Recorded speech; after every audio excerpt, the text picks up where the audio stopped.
Estamos aqui, temos fome e sede de Ti.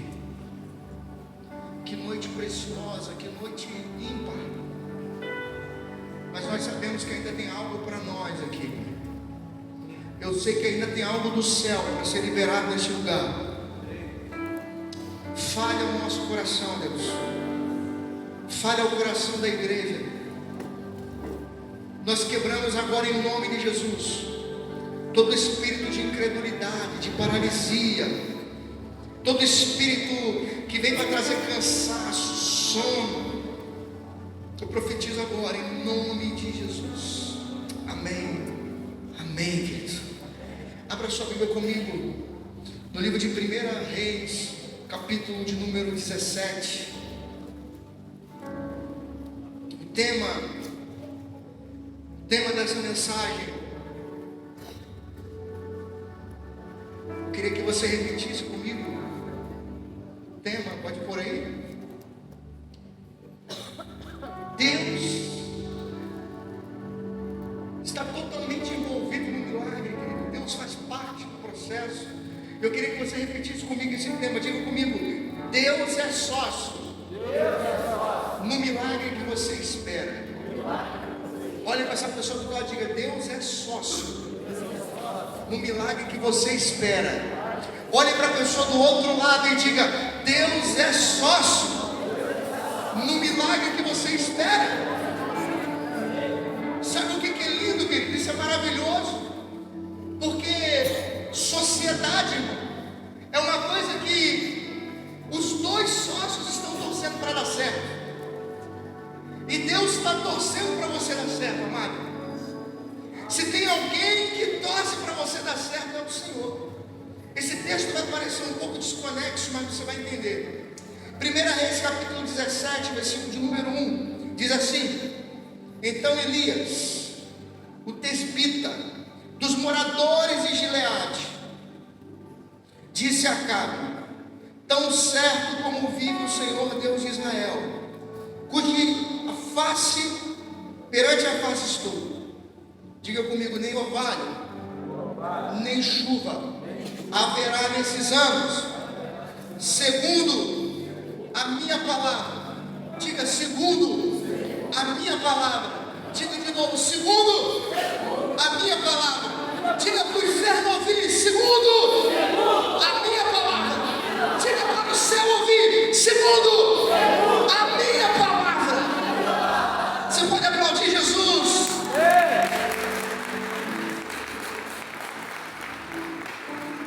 Querido, esse texto é precioso. Não só porque eu tenho o privilégio de ter esse nome, Elias, um nome maravilhoso. Eu creio que um dos mais lindos da Bíblia depois de Jesus. E eu tenho Elias e Jesus no nome. Meu primeiro nome é Elias e meu sobrenome é Jesus. Eu tenho a honra de ter esses dois nomes, querido. Mas o que é lindo nesse texto é que essa palavra é a expressão do reflexo de uma nação que estava em caos. Israel, a nação, estava atolada num poço de idolatria. Uma nação que estava vivendo uma das maiores crises da sua história. Qual crise é essa? Uma crise causada por um homem idólatra. E o que levou essa nação, a nação de Israel, o povo de Deus, a nação escolhida por Deus, a viver essa crise? É um simples mandamento, querido. Um simples mandamento que foi quebrado. Eu quero que você acompanhe comigo Deuteronômio, capítulo 7. Deuteronômio, Gênesis, Êxodo, Levítico, Número, Deuteronômio, quinto livro da Bíblia. Deuteronômio, capítulo de número 7, versículo de número 1, diz assim a palavra do Senhor: Quando o Senhor teu Deus te introduzir na terra, a qual passas a possuir, e tiver lançado muitas nações diante de ti, os heteus, os gigazeus, os amorreus, os cananeus, os ferezeus, os heveus, os jebuseus, 7 nações mais numerosas e mais poderosas do que tu, e o Senhor teu Deus as tiver dado diante de ti, para as ferir totalmente, as destruirá. Não fará com elas aliança, nem terás piedade dela, nem, olha isso, versículo 3, eu quero que você se apegue aqui, nem contrairás matrimônio com os filhos dessas nações, não darás as suas filhas e os seus filhos, nem tomarás suas filhas e as filhas dos seus filhos, pois elas fariam desviar teus filhos de mim, para que sirvam a outros deuses, e a ira do Senhor se acederá contra vós outros, e depressa vos destruirá. Você entendeu que isso aqui é um mandamento, querido? Você entendeu que Deus está dando mandamento para Israel? Antes de Israel entrar na terra prometida, Deus está dizendo: eu vou dar a terra. Tem 7 nações maiores e mais poderosas que vocês, eu vou dar vitória. Mas tem uma coisa que eu estou pedindo para vocês: não se casem com mulheres daquelas nações. Não dê os seus filhos em matrimônio a mulheres daquela nação. Não faça aliança com mulheres dessa nação. Porém, esse pequeno e tão simples mandamento, esse mandamento ele foi quebrado pelo príncipe de Israel, o rei Acabe. Esse mandamento ele foi quebrado por um príncipe, mas não era um homem desviado, não era um homem que conhecia Deus. Acabe tinha o sangue real. Acabe cresceu conhecendo a história dos reis, a história de Israel, a travessia do mar, conhecia Gênesis, Êxodo, Levítico, Números, Deuteronômio. Acabe cresceu debaixo desse conhecimento. Ele não era um homem qualquer. Além disso, Acabe trazia em suas veias o sangue de um matador de gigantes, um campeão, um vencedor, o rei Davi. Agora, Acabe despreza esse mandamento e se casa com a filha do rei de Tiro, a filha de Etbaal, a mulher pagã, que até os nossos dias, essa mulher é símbolo de problema. Uma mulher que, inclusive, o seu nome aparece no final da Bíblia, novamente. Quem lembra o nome dela? Jezabel. Essa mulher, ela era uma sacerdotisa. Ela é apresentada em Gênesis como símbolo, o motivo, a causa da reprovação de uma igreja. Só o fato dessa mulher estar inserida, pastor Vinícius, no hall de membros, essa igreja estava reprovada por Deus. Então essa mulher, ela simboliza a reprovação, a idolatria, ela simboliza a quebra de um mandamento, claro, um mandamento bíblico. Uma mulher que servia demônios, uma mulher que era adoradora de uma entidade, de um demônio terrível chamado Baal. Inclusive o nome Jezabel significa aquela que é casada com Baal, esposa de Baal. Essa mulher, ela era uma sacerdotisa de Baal. Ela servia essa entidade. Acabe se casa com ela e, sendo influenciado por essa mulher, Acabe começa uma reforma espiritual em Israel. Que reforma é essa, pastor Elias? Acabe designa Jezabel como a responsável pela área espiritual e religiosa da nação. Acabe dá autoridade para Jezabel, para que ela institua o culto a Baal e acabe com o culto ao Senhor. E através de um decreto real, aquela nação que Deus disse: vocês são meu povo. Aquela nação que Deus disse: eu escolhi vocês. Aquela nação que Deus chama de bichinho de Jacó. Aquela nação que Deus diz: vocês são minha propriedade peculiar. Agora, Jezabel proíbe o culto ao Senhor Jeová, institui o culto a Baal. O templo tem as portas fechadas, os altares do Senhor são quebrados. Lá em 1 Reis 18, a palavra diz que quando Elias desafia os profetas de Baal, o altar que estava no cume do Carmelo estava derribado, e no lugar do altar do Senhor, Jezabel institui, ergue altares e poste ídolos em honraria a esse demônio, a essa entidade. Esse demônio possui a nação, toma o governo, toma a autoridade. E olha o que eu vou te dizer: quando nós estudamos a história a crônica dos reis de Israel, você vai perceber que apesar da idolatria, Acabe aumentava o seu poder, Acabe conquistava, Acabe tinha êxito nas suas incursões de guerra.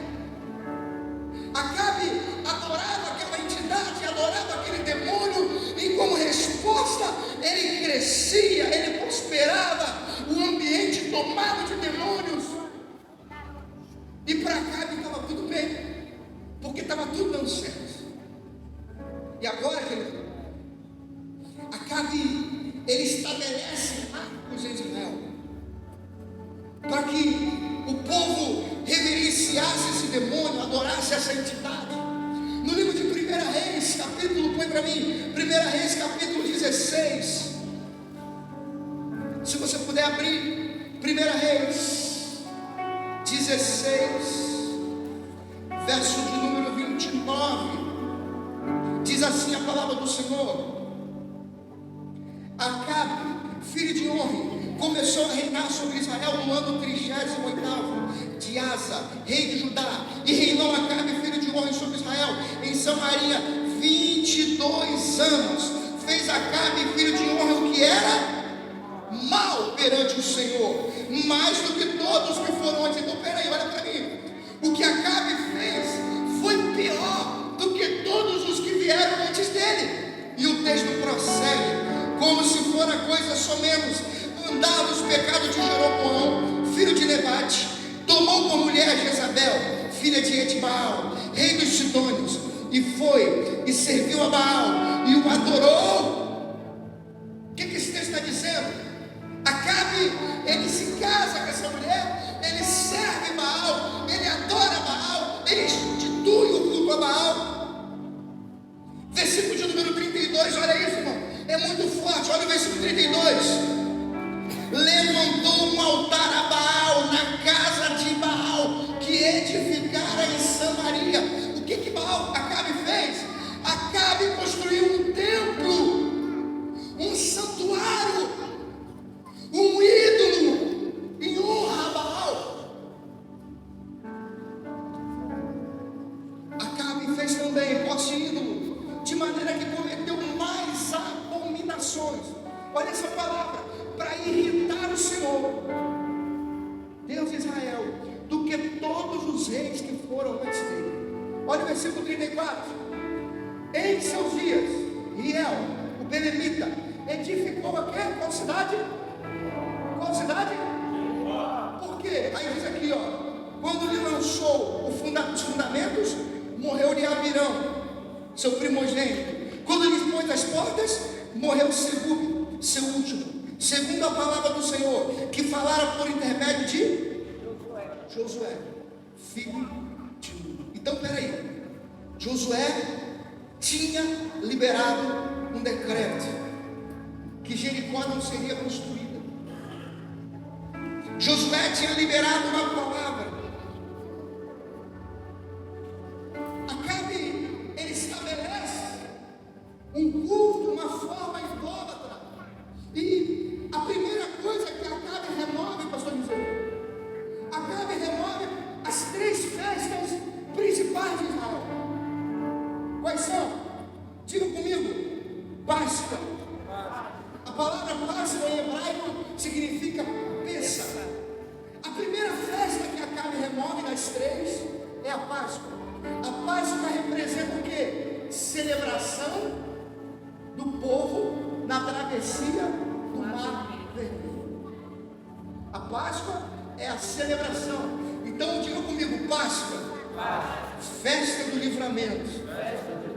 Acabe remove essa festa, a festa da liberdade, a festa do livramento. A segunda festa que Acabe remove, festa dos tabernáculos, ou em hebraico, Sukkot, que quer dizer festa das tendas. Essa festa, pastor Wilson, ela celebrava a provisão de Deus durante os 40 anos no deserto. Diga comigo: Sukkot, festa da provisão. Então Acabe acabou com a festa do livramento, ele acabou com a festa da provisão. Faltou uma, a mais conhecida dos pentecostais. Qual é? Pentecoste. Cuidado, Guilherme. Só o tecladista aqui. Pentecoste, irmão. Festa de Pentecoste, você lembra o quê, pastor Elias? Diga comigo: Shavuot, festa da colheita. Essas três festas eram feriado nacional. Essas três festas eram festas de adoração e celebração a Deus. Em todas, Deus era adorado. Deus era adorado na celebração da libertação. Deus era adorado na proteção e na provisão no deserto. E Deus era adorado no Shavuot, a festa dos tabernáculos. Não, a festa de Pentecostes, a festa da provisão, do nascimento e da frutificação. O que Acabe faz? Acabou. Ninguém mais vai adorar isso. Escute o que eu vou dizer aqui, anote isso. Tudo aquilo que não é celebrado não pode ser encontrado. Tudo aquilo que não é celebrado não pode ser alcançado. O que eu preciso aprender? Eu preciso aprender, o rapaz me disse aqui domingo passado, eu preciso aprender a celebrar. O que Acabe fez? Vamos parar de celebrar a libertação, não vai ter mais libertação. Vamos parar de falar de colheita, não vai ter mais colheita. Vamos parar de falar de provisão e cuidado de Deus no deserto, não vai ter. Você quer acabar com uma coisa na igreja? Para de falar sobre ela, para de ensinar sobre ela. Esse texto, esse aprendizado nos sugere que algo que não é ativamente reconhecido, automaticamente vai ser esquecido. E não pode ser esquecido. Satanás começa a derrubar os fundamentos que Deus colocou em Israel. Ele acaba com as três principais festas, estabelece festas pagãs, culto a Baal, culto àquele demônio. No momento que estava todo mundo celebrando, igual a gente estava aqui pulando, louvando ao Senhor, aquilo foi proibido e começou agora só para Baal. Não apenas isso, mas a segunda alternativa e ataque de Acabe proíbe a adoração a Deus e estabelece, fundamenta o culto a Baal. Perceba, pastor Wilson, que nenhum rei que veio antes de Acabe proibiu o culto a Jeová. Houve um rei chamado Jeroboão que instituiu o culto ao bezerro de ouro, levantou sacerdotes que não eram legitimamente da tribo de Levi, porém nem Jeroboão proibiu adorar Jeová. Agora Acabe vai além. Acabe estabelece Baal, a cera, e proíbe o culto a Deus. Acabe parte da reforma espiritual de Acabe. Ele ergue um altar, a gente falou aqui, um altar a Baal, um templo a Baal, e o culto a Baal, escuta aqui, era um culto completamente imoral. Era um momento em que nos cultos e rituais a esse demônio as pessoas dedicavam-se a orgias, a prostituição. Querido, era um momento terrível, as pessoas se alcoolizavam, perdiam a noção. Naquele momento tinha orgias de todo tipo, até crianças, querido. Em determinado momento, tomados pelo álcool, pelo transe, aquelas pessoas tinham relação até com animais, em forma de culto a esse demônio, a essa entidade. No momento que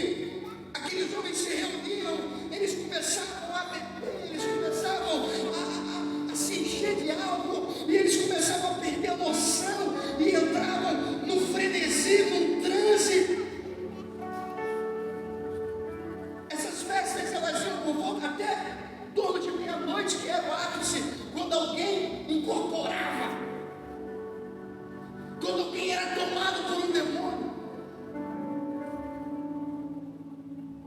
Nessas festas aconteciam coisas como até necrofilia, as pessoas tinham relação com cadáveres. E demônios se manifestavam, demônios zombavam, demônios usavam, possuíam pessoas naquele lugar. Foi nesse dia, foi nesse ambiente que o profeta Elias aparece. O profeta Elias aparece no meio do caos. No momento que tinha gente sacrificando criança. Jeremias vai dizer, no livro de Jeremias, capítulo 19, versículo 5, que para Baal, pessoas até sacrificavam crianças, seus filhos. Mas olha o que acontece, querido. O profeta Elias chega nesse momento. O profeta Elias aparece. Escute, Deus vai levantar você no meio do caos. Deus vai levantar pessoas no meio do caos. Talvez você esteja vivendo, passando por circunstâncias que você vai dizer, cara, nada de bom pode acontecer nesse momento. Nada de bom pode acontecer nesse lugar, nada de bom pode acontecer nesse dia.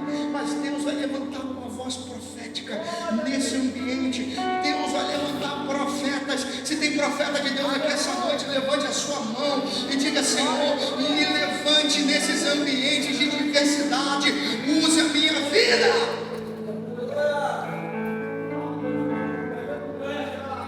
Não apenas isso, mas Acabe permitiu Jezabel exterminar os profetas. Jezabel assume a parte espiritual da reforma de Israel. E ela é responsável pela perseguição e assassinato de profetas. Os templos, o altar, altares, santuários, lugares de adoração a Deus estavam quebrados, empoeirados, em ruínas, destruídos. Apesar disso, a palavra de Deus nos diz: tem 7.000 joelhos que não se dobraram. Tem 7.000 joelhos que não se dobraram. Tem gente beijando os pés de Baal. Os altares estão quebrados, o templo está com as portas fechadas. Mas tem 7.000 que dizem, Senhor, eu só me dobro diante do Senhor. Querido, mas eu não me alegro tanto com esses 7.000. Porque o que eu encontro na palavra, talvez eu vou falar algo que você nunca tenha ouvido dentro desse texto. O que eu vejo dentro desses 7.000 são 7.000 amedrontados, acovardados e escondidos. Porque nenhum desses 7.000 se posicionou. Nenhum desses 7.000 se pôs de pé. Nenhum desses 7.000 ousou confrontar ou afrontar tudo o que estava acontecendo. Perceba, não eram 7.000 profetas, eram 7.000 joelhos. Profetas eram 100 que Obadias escondeu, 50 e 50.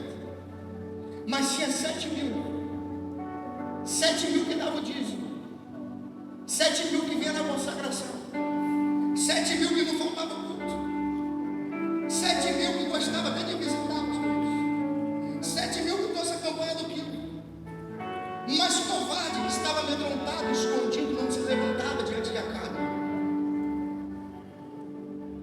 7.000. Eu não dobro meu joelho, mas eu não boto a minha cara na frente da barra. Tudo parecia que ia bem para Acabe e para Jezabel. Tudo expandindo o território, conquistando, matando o profeta. A colheita ia bem.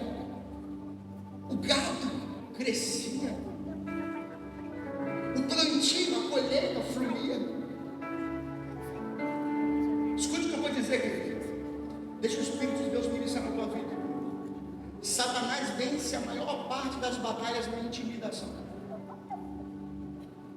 A maioria das batalhas que Satanás vence é na intimidação. Acabe vai vir, Jezabel vai vir. Imagina Golias, querido.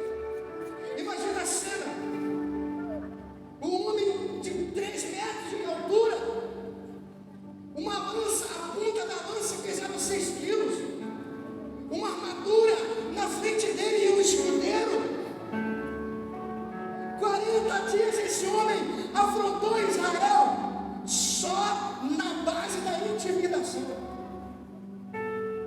Pastor Felipe, a palavra nos diz que quando Davi chega, Golias já estava diante do arraial de Israel. Querido, mas eu creio que a afronta de Golias no primeiro dia foi cada vez mais longe. No primeiro dia, Golias afronta, ninguém grita de lá. No segundo dia, Golias dá mais um passo à frente, ninguém grita. Terceiro dia, Golias dá mais um passo à frente, ninguém grita. 30º dia, Golias está ganhando território. O exército filisteu está ganhando território. Manda um, ninguém grita. 40º dia, Golias agora está de frente para o exército de Israel. Diga para essa pessoa do seu lado: se você ficar calado, Satanás alcança e conquista território. Enquanto ninguém respondia, Golias avançava. Enquanto ninguém responde, Acabe e Jezabel avançam.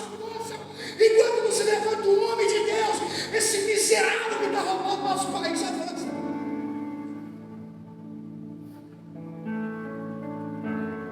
O que está acontecendo no Brasil hoje? Todo mundo acovardado, os políticos quietinhos, todo mundo com medo de ser preso. O carecão não vai prender.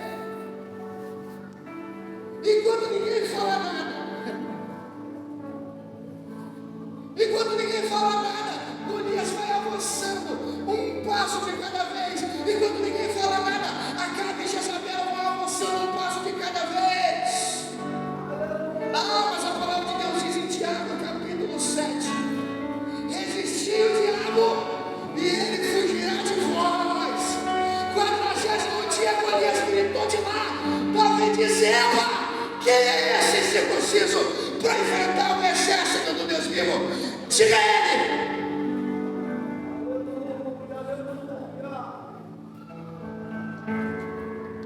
Eu vou.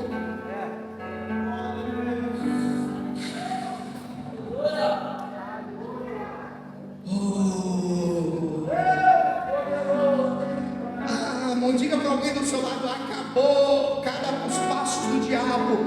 Acabou. Se ponha de pé hoje. Acabou. A partir de hoje, Satanás não vai dar mais um passo à frente, porque aqui tem homens e mulheres que vão se posicionar.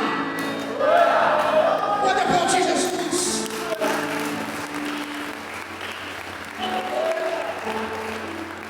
Reaja. Eu preciso reagir, meus filhos.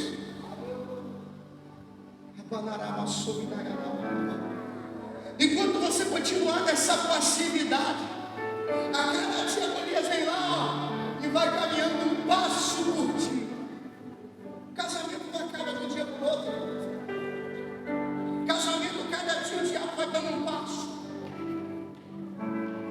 Ministério não acaba de um dia para o outro. Cada dia o diabo vai dando um passo. Você não vai morrer de um dia para o outro. Cada dia o diabo vai dando um passo. Mas se tem alguém aqui essa noite para reagir, para dizer: Satanás, acabou, eu já te vi. A partir de hoje você vai retroceder.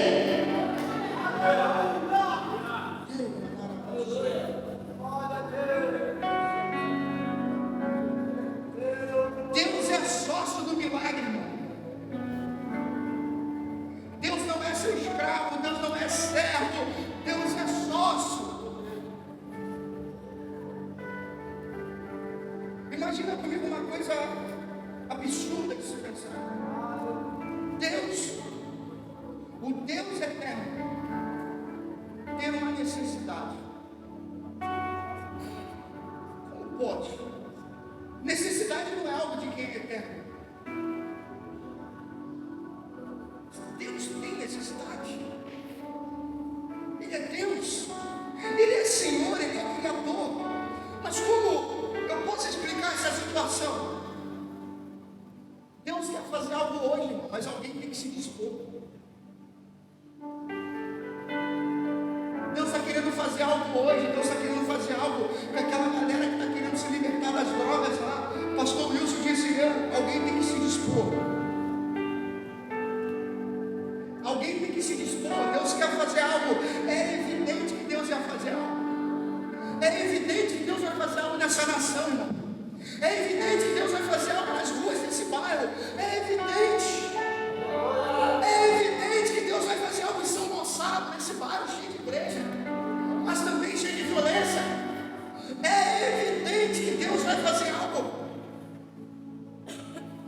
O que os céus estão olhando agora, irmão, é se tem alguém que vai dar um grito e dizer: Senhor, eu me ponho de pé.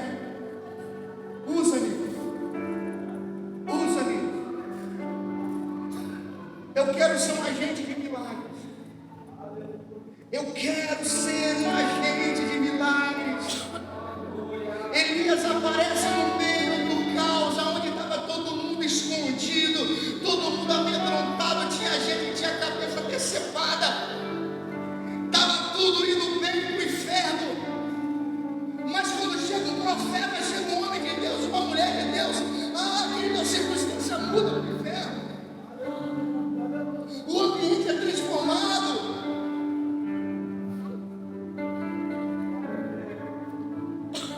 Elias aparece no meio do caos, tomado por uma indignação santa.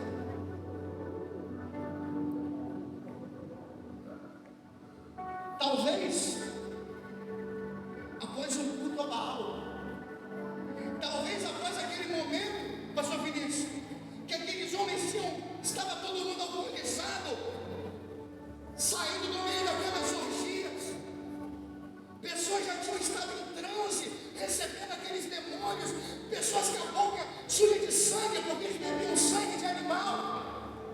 E nesse momento eu quero imaginar o profeta Elias chegando naquele lugar.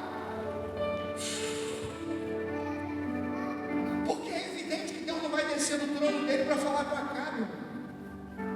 Mas Deus está perguntando essa noite: tem alguém corajoso aí para você colocar de pé?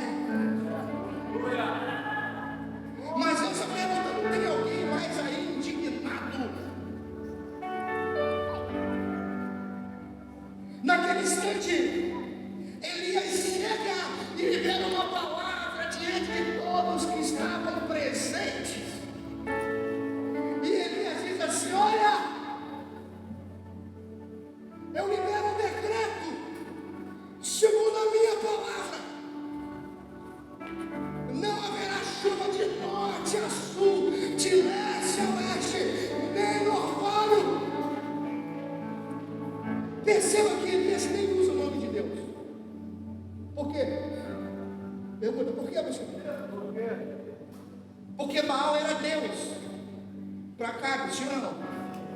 Elias está dizendo assim: Baal é tão fraco que eu não vou usar nem o nome de Deus. Eu estou dizendo que não vai ter chuva.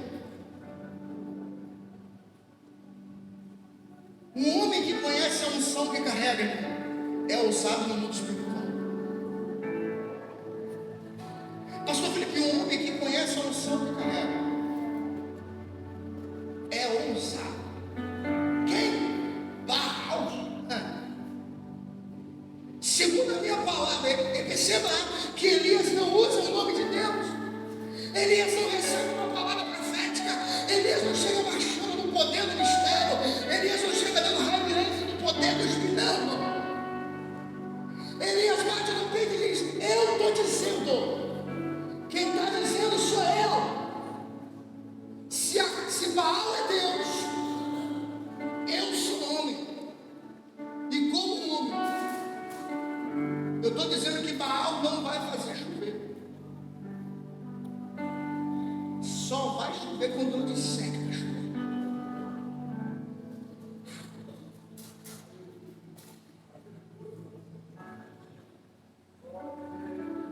O que ele está fazendo? Ele está menosprezando o Deus de Acabe.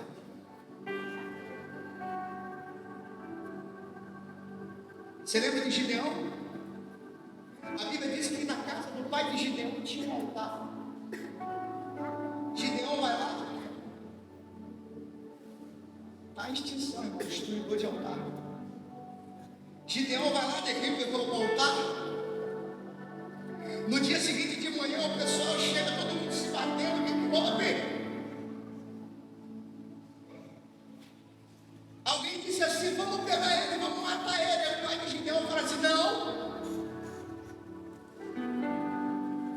Baal não é Deus, Baal que se vingue dele. Mudaram o nome de Gideão para qual? Jurubaal. Sabe o que significa Jurubaal? Sabe o que significa? Traduzindo para o português, aquele que tem um alvo nas costas para Baal. Inimigo de Baal, adversário de Baal. A expectativa que as pessoas tinham é: ele vai morrer porque morreu. Baal vai matar ele qualquer momento. Ele tocou no altar de Baal. Os dias foram se passando, irmão.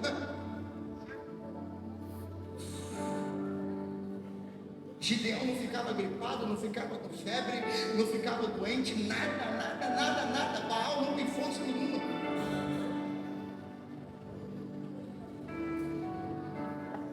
Da mesma forma, agora o profeta Elias chega diante do rei de Israel com aquela pompa, sentado no trono, Jezabel sentada no trono, um altar enorme, uma estátua enorme de Baal. Elias, imagina Elias olhando de cima e baixo: esse é o seu Deus? Eu digo diante dele: se não, segundo a minha palavra, não vai haver chuva, cara. Não vai haver orvalho. As plantas vão morrer. O gado vai morrer. Você vai empobrecer. Eu libero um decreto espiritual hoje nesse lugar.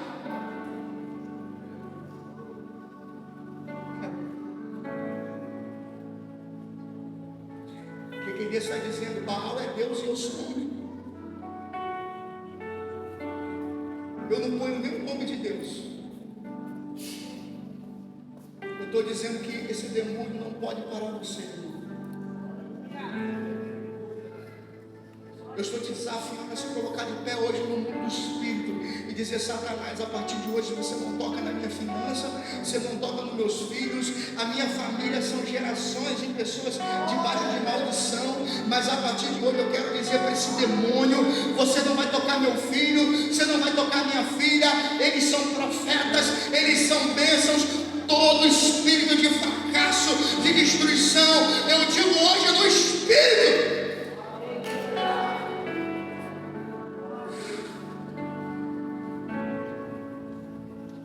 Elias confiava na unção, sabe por quê?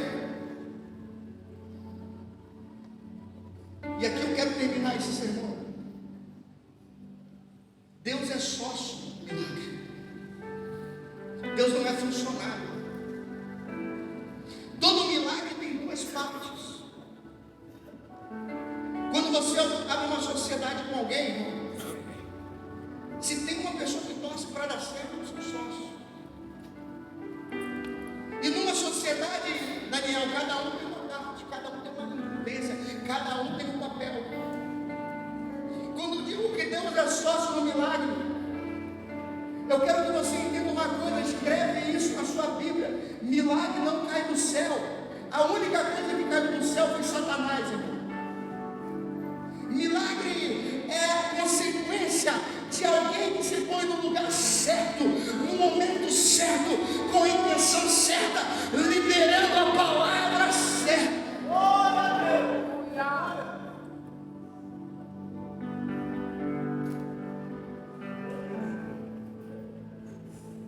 Quando Elias faz o que Deus precisava que alguém fizesse, o resto Deus faz. Todo milagre tem uma ação física e uma ação espiritual. Quando Elias acaba de liberar essa palavra, quando Elias acaba de falar essa palavra, quando Elias fala para Acabe, eu estou te dizendo, não vai chover. Teve barulho? Teve terremoto? Mas Elias virou uma chave no mundo espiritual. Algo começou a acontecer a partir daquela palavra que Elias liberou.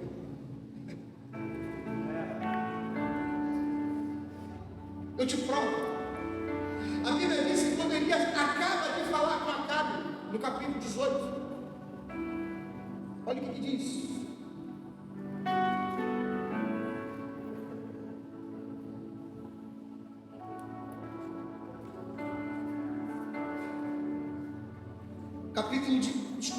Capítulo de número 17, versículo de número 2. Então veio a palavra do Senhor dizendo: retira-te para o lado oriental, esconde-te junto à torrente de Querite, a fronteira do Jordão. Lá beberás. O que Deus está fazendo? O que Deus está dizendo para Elias? Elias, você acabou de liberar a palavra. Ninguém preencheu o sistema. Ninguém está cavando o poço. Mas algo já está acontecendo. Eu estou te empurrando para o deserto. Eu já estou te levando para um lugar de provisão. A palavra que Elias liberou demorou 3 anos para cair a ficha dele. Mas caiu a ficha para Elias naquele momento. Elias foi naquele momento direcionado para o deserto. Por quê? Toda vez que você libera uma palavra profética, a primeira pessoa que vive essa palavra é você. Quando Elias libera essa palavra no mundo do Espírito, eu quero que você entenda, querido, tem anjos no mundo espiritual agora, esperando uma ação sua. Tem anjos esperando um movimento seu. O milagre, querido, ele tem uma parte física e uma parte espiritual. Quando você fizer um movimento que Deus está esperando,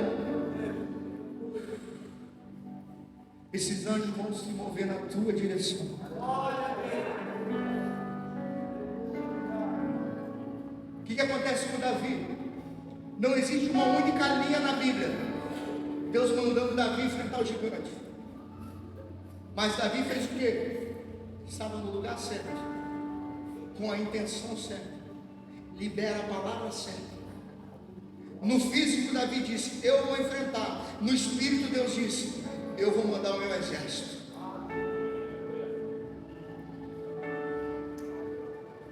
Quando Eliseu adivinhava os planos do rei da Síria, a palavra diz que de manhã Geazi sai da tenda e Geazi olha a tenda cercada pelo exército da Síria. E Geazi volta e fala: Eliseu, acabou para a gente. Nós estamos cercados de todos os lados. Eliseu podia ter dito assim: confia na minha palavra. Não, Eliseu não faz isso. Eliseu ora assim: Senhor, abra os olhos espirituais dele para que ele veja. E quando ele disse: agora olha de novo, olha de novo para o mesmo lugar. Diga para essa pessoa: olhe de novo, mas agora com olhos espirituais. Diga: olhe de novo para essa circunstância com olhos espirituais. Quando Geazi olha, o que ele vê?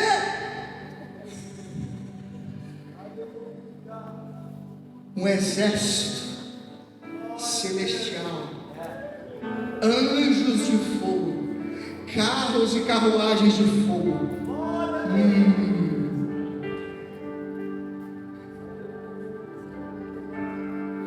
Escute o que eu quero te dizer essa noite. O céu está esperando um movimento seu agora. Tem anjos, Deus já disse assim: ó, fique pronto, fique preparado. Na hora que ela liberar essa palavra, na hora que ele liberar essa palavra, na hora que ele fizer esse movimento, na hora que ela fizer esse movimento, os anjos vão